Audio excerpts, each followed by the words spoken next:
చివరికి చంద్రబాబు నాయుడు గారి గురించి కూడా మాట్లాడి ఆయన సొంత కొడుకుని గెలిపించలేకపోయాడని ఎగతాళి చేశారు.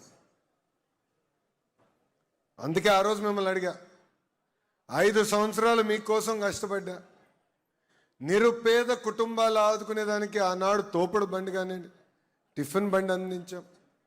ఎవరికైనా ఆరోగ్యం బాగాలేకపోతే ఎన్టీఆర్ సంజీవిని అని పేరు పెట్టి 3 క్లినిక్లతో పాటు ఎవరికైనా మందులు కావాలంటే ఉచితంగా కల్పించాం. చివరికి ఊర్లో ఎవరైనా కూర్చోవాలంటే సిమెంట్ బళ్ళు కూడా మనం వేసాం. ఊరిలో పెళ్లి జరిగితే ఒకవేళ నేను రాలేకపోతే ఆ పెళ్లికి బట్టలు పెట్టాం. ఇట్లా అనేక సంక్షేమ కార్యక్రమాలు ప్రతిపక్షంలో మీ లోకేష్ చేశారు. అది మీరు గుర్తుపెట్టుకున్నారు. నేను 53,000 మెజార్టీతో గెలిపించి శాసనసభకు పంపించమంటే ఆంధ్ర రాష్ట్ర చరిత్రలోనే టాప్ 3 మెజారిటీ 91,000 మెజార్టీతో గెలిపించి నేను శాసనసభకు పంపించాను. ఆనాడు మీ దగ్గరికి వచ్చినప్పుడు మీరు ఒకే మాట అన్నారు, అయ్యా దశాబ్దాలుగా మేము ఇల్లు కట్టుకుని మేము ఇక్కడ నివసిస్తున్నాం, రూపాయి జమ చేసి ఇల్లు కట్టుకున్నాం. అనేక రాజకీయ నాయకులు అంటున్నారు ఇక్కడ ఇల్లు ఉండదు అని, అధికారులు వస్తారు భయపడిస్తున్నారు. మాకు శాశ్వత భూ హక్కు కల్పించండి, దీనిపైన ఆనాడు మీరు కోరారు. ప్రచారంలో మీ అందరికి చెప్పాను, ఇది నా బాధ్యత. ఒకేసారి ఇది అవదు, కొన్ని ఇమ్మీడియట్గా చేయగలిగినవి ఉంటాయి, కొన్ని కొంచెం సమయం పడతాయి, కొన్ని ఏకంగా కేంద్ర ప్రభుత్వంతో సంప్రదింపులు చేసి వాళ్ళ ద్వారా ఉత్తర్వులు తీసుకొచ్చి కానీ నేను రెగ్యులరైజ్ చేయలేను అని ఆనాడు చెప్పా. ఇచ్చిన మాట మేరకు మొదటి విడతలో 3,000 పట్టాలు అందజేశాం. ఈరోజు 2వ విడతలో 3,000 పట్టాలు మీకు ఈరోజు ఇష్టం జరుగుతుంది. ఇది మీ భూమే కానీ హక్కు లేని పరిస్థితి. ఇది మీ భూమే కానీ గతంలో పిల్లలు చదువు కానివ్వండి, లేదంటే వేరే కార్యక్రమాలకి భూమిని తాకట్టు పెట్టి కొంచెం డబ్బులు తీసుకుందాం అంటే వచ్చే పరిస్థితి ఉండేది కాదు. అలాంటిది ఒక్క రోజులో సుమారుగా 1,000 కోట్ల విలువైన భూమికి మీకు శాశ్వత హక్కు కూటమి ప్రభుత్వం అందజేస్తుంది. దయచేసి ఇక్కడున్న వాళ్ళందరూ ఒక విషయం ఆలోచించండి. మొదటి సంవత్సరంలో అధికారులందరూ ఇంటికి వచ్చారు, కొలతలు తీసుకున్నారు. అనేక అపోహలు వస్తాయని వేదికమైన నాయకులందరూ కూడా అధికారులతో కలిసికట్టుగా వచ్చి సుమారుగా 10,000 గడపలు తొక్కి కొలతలన్నీ తీసుకుని ఆధారాలన్నీ తీసుకుని వెళ్ళారు. ఒక్క కప్ కాఫీ మిమ్మల్ని అడగలేదు, ఒక్క గ్లాస్ నీరు మేము ఇదేం తీసుకోలేదు. ఇది మీకు ఎందుకు చెప్తున్నానంటే ఇంటి పట్టాలనే గల చాలామంది తయారవుతారు, మాకు ఇది ఇస్తే అది చేస్తాను. కానీ ఆంధ్ర రాష్ట్రంలోనే కాదు కదా, మంగళగిరిలో అది జరిగేదానికి లేదని నేను చెప్తాను. జరిగింది. ఈరోజు స్వతహాగా ఒక బాధ్యతగా కూటమి మీకోసం పనిచేస్తుంది. కేంద్రంలో నరేంద్ర మోడీ గారు, రాష్ట్రంలో ఒక పక్కన చంద్రబాబు నాయుడు గారు, ఇంకో పక్కన పవన్ అన్న గారు, ముగ్గురు కలిసికట్టుగా ఆంధ్ర రాష్ట్రాన్ని ముందలు నడిపించే దిశగా పనిచేస్తున్నారు. 5 సంవత్సరాలు అనేక ఇబ్బందులు ఎదుర్కొన్నాం. 5 సంవత్సరాలు కనీసం బయటకు వచ్చే పరిస్థితి లేని రోజులు చూసాం. 5 సంవత్సరాలు ఎవరితో మాట్లాడాలన్నా భయపడే పరిస్థితి చూసాం. ఈరోజు మనందరికీ స్వేచ్ఛ వచ్చింది, హాయిగా పని చేయగలుగుతున్నాం. లా అండ్ ఆర్డర్ పరిస్థితి కూడా మెరుగుపడింది.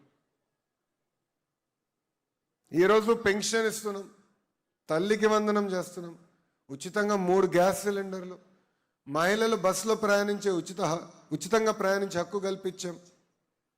చేనేత సోదరులకి 200 యూనిట్ల కరెంట్ ఉచితంగా అందజేస్తున్నాం. మత్స్యకార సేవతో మత్స్యకార సోదరులు డబ్బులు ఇస్తున్నాం. ఆటో వాళ్ళ సేవలో అని ఆటో వాళ్ళకి డబ్బులు ఇస్తున్నాం. అంటే సంక్షేమం ఒక పక్కన, ఇంకో పక్కన పెట్టుబడులు పరిశ్రమలు తీసుకొస్తున్నాం, రోడ్లు బాగు చేస్తున్నాం. ప్రత్యేకంగా మంగళగిరికి వచ్చి గల డ్రైనేజ్ సమస్య దశాబ్దాలుగా మనం వెనుక ఇబ్బందులు ఎదుర్కొన్నాం. దానికి శాశ్వత పరిష్కారం కల్పించేదానికి భూగర్భ డ్రైనేజ్కి మనం శంకుస్థాపన కూడా వేసాం, పనులు కూడా త్వరలో ప్రారంభం అవుతున్నాయి. ప్రతి ఇంటికి నీటి కుళాయి అందిస్తాను హామీ ఇచ్చా, ఆ ప్రాజెక్ట్ కూడా క్లియర్ అయింది, పనులు ప్రారంభిస్తాం. తిరిగి ఎన్నికల సమయం కల్లా అది కూడా పూర్తి చేయబోతున్నాం. గత పాలకులు రోడ్లన్నీ తోవేశారు, వర్షాలు వస్తే ఇప్పటికీ మనం ఇబ్బంది పడుతున్నాం. మీరందరూ నన్ను అడిగారు, అన్నా రోడ్ ఏంటంటే నేను చెప్పా, ఒక 2-3 సంవత్సరాలు ఓపిక పట్టండి. ఎందుకంటే నేను డ్రైన్ వేయాలి, మళ్ళీ అదే రోడ్ నేను పగలగొట్టాలి.